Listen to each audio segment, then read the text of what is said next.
হ্যাঁ বন্ধুরা, আশা করি তোমরা সবাই ভালো আছো। বাবার কৃপায় আমিও ভালো আছি। বলে নাচি মন্দির দর্শন করবো আমরা সবাই। চলো বন্ধুরা, সঙ্গে থেকে দেখতে থেকো আর যেতে যেতে সিনেমাটিক চেক করতে দেখে।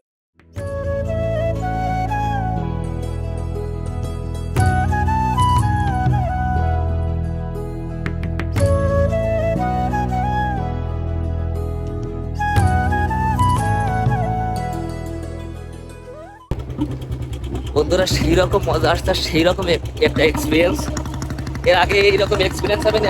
এইরকম জঙ্গল, পুরো জঙ্গল, চারিপাশে জঙ্গল, জঙ্গলের ভিতর দিয়ে বয়ে গেছে পুরো পাহাড়ি রাস্তা। আর সঙ্গে আমাদের সঙ্গে একটা বুলেট ক্লাসিক দিয়ে আমরা ছুটেছি সেই রাস্তায়, রাস্তার বুক থেকে। সেই রকম একটা এক্সপিরিয়েন্স, সেরকম একটা মজা। ঘরে আর শুয়ে না থেকে বাইরে বেরো, দুনিয়া দেখো, ঘোরো ঘোরো ঘোরো।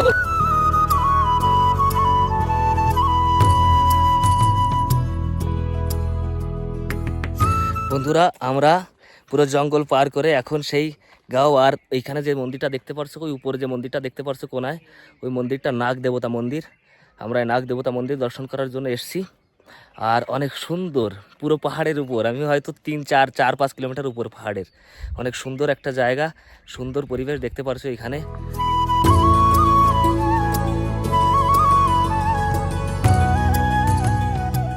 বন্ধুরা, অবশেষে পৌঁছে গেছি সেই ভোলেনাথজির দর্শন নিতে। পুরো পাহাড়ের উপর এই মন্দিরটি, অনেক সুন্দর, অনেক শান্তির একটা জায়গা। হরে হরে মহাদেব, এইখানে আমার ভোলেনাথজি অবস্থান করেছে। ও ভোলেনাথজি বসে আছে এই মন্দিরটি, মন্দিরের ভিতরে আরাধ্য দেবতা ভোলেনাথজি এইখানের। ব্যাস বন্ধুরা, সঙ্গে থেকো, দেখতে থেকো।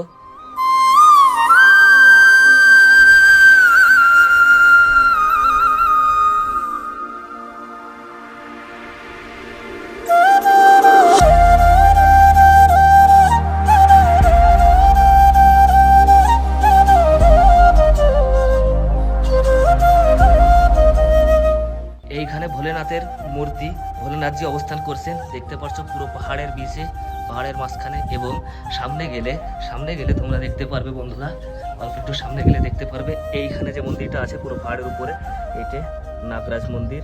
নাগমাতা এখানে অবস্থান করছেন। বন্ধুরা, অবশ্যই দেরাদুনে এলে থানগাঁওয়ে অবস্থিত এই মন্দির দুটো আপনারা অবশ্যই দর্শন করবেন এবং এতটা শান্তি আর এতটা শান্তি অনুভব করতে পারবেন, আসলে ভাষায় বলে বোঝাতে পারবো না বন্ধুরা।